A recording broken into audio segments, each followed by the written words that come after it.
Welcome sa Dries TV. Kung interesado ka sa ganitong news, huwag kalimutang isubscribe ang ating YouTube channel. Maraming salamat! Welcome back again sa ating YouTube channel mga kakimpaw, and sa update natin ito ang pag-uusapan natin ay tungkol sa mga importanteng kaganapan kina Kim and syempre kay Paolo Avellino.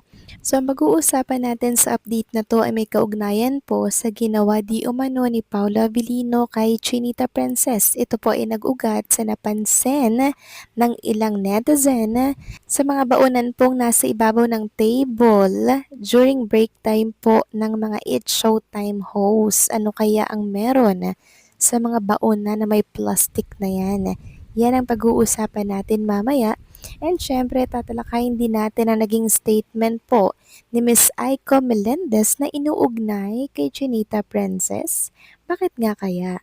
So mamaya pag-uusapan at tatalakayin po natin yan, pero bago po ang lahat, maraming salamat sa inyong patuloy na pag-support at pagsubaybay sa mga daily update natin.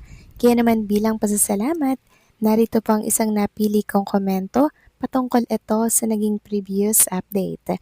Mula ito kay Ginang Dinala Porteza. Sabi niya, there is posible kayang manlamig na si Paulo kay Kim dahil sa dalas na mga issue kay Kim at naghahanap na naman siya ng kapalit ni Kim gaya ng ginawa niya kay Jay. Hindi ba alam ni Paulo na dahil sa kanya dumami ang bashers at haters ni Kim dahil sa sobrang pagkakagusto ng mga babae kay Paulo at si Kim ang hadlang. So hindi naman po ganyang tao si Paulo Avellino. Hindi po mababaw na lalaki si Paulo Avellino. At isa pa, hindi po manlalamig si Paulo kay Chinita Princess. Pagkos, siya nga po ang nagiging sandala ni Chinita Princess, mga kakimpaw.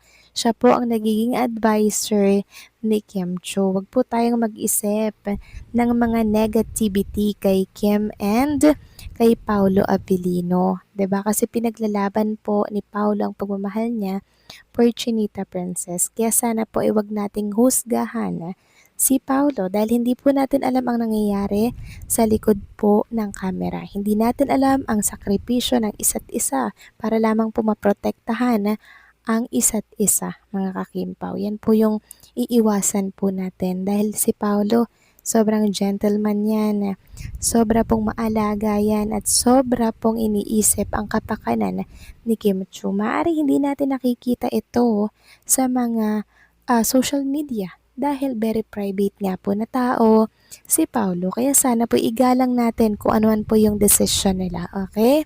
So maraming salamat sa komento. God bless at mabuhay ka. So eto na nga pag-usapan na natin mga kakimpaw, mga topic po na nakalap natin sa update na to. At unahin na nga nating pag-usapan ng tungkol nga dito sa naging statement po ni Miss Aiko Melendez na kung saan ay inuugnay kay Chinita Princess. Bakit kaya? Anong meron? Sabi nga dito, Aiko Melendez nagpahayag ng mensahe tungkol sa kabutihan. Netizens nag-isip kay Kim Chiu. Nagbahagi si actress Aiko Melendez ng cryptic post tungkol sa pagiging mabuti at pag-iwas sa pangungutya sa pisikal na anyo ng isang tao. Pagkamat walang binanggit na pangalan, may ilang netizens na nag-isip na maaring may kaugnayan ito kay Kim Chiu. Iginiit ni Aiko na mas mahalaga ang pagkakaroon ng mabuting puso kaysa sa palabas na anyo. So ito po yung mismong naging statement ni Miss Aiko Melendez. Sabi niya, never joke around about anyone, physical appearance. Beauty has always been relative. What one person finds beautiful may be different for someone else. But one thing that never goes out of style is having a kind heart. Be the reason someone smiles today, not the reason they lose confidence.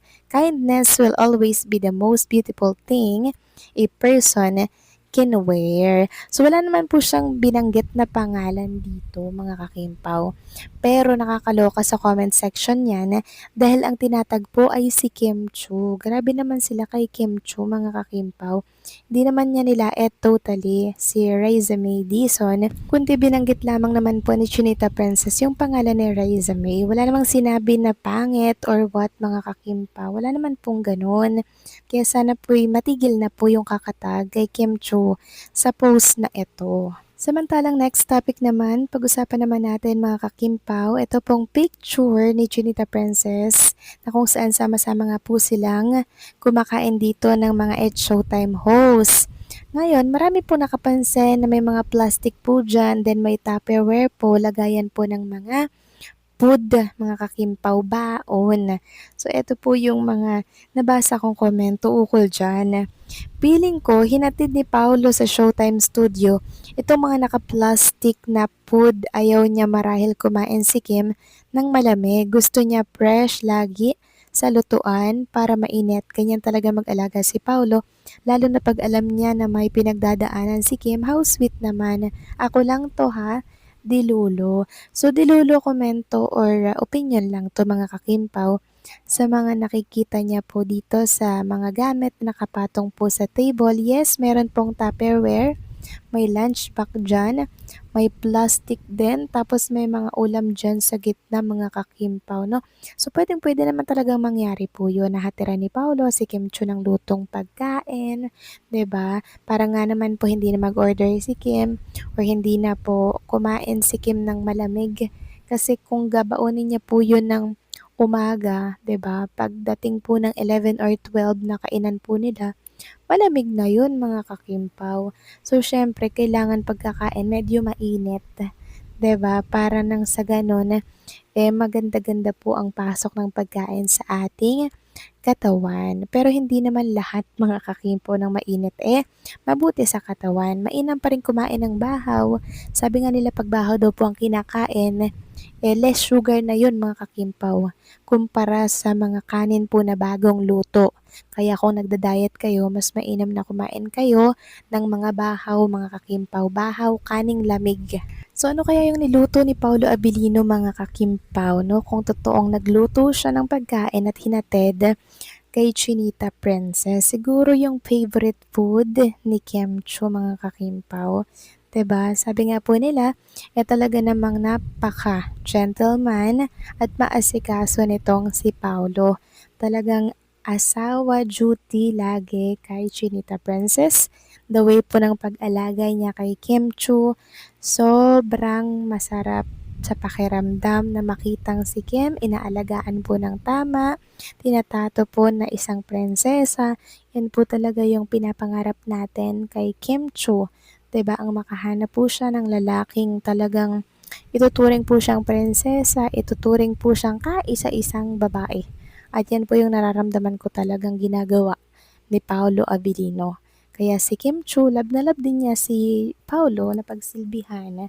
Sabi nga nila mutual, no, mutual yung ginagawa nila sa isa't isa nang sa ganun ay magkasundo sila. Kaya nga very compatible si Kim and Paolo. Kayo ba mga kakimpaw? Anong masasabi ninyo dito? Please comment down below.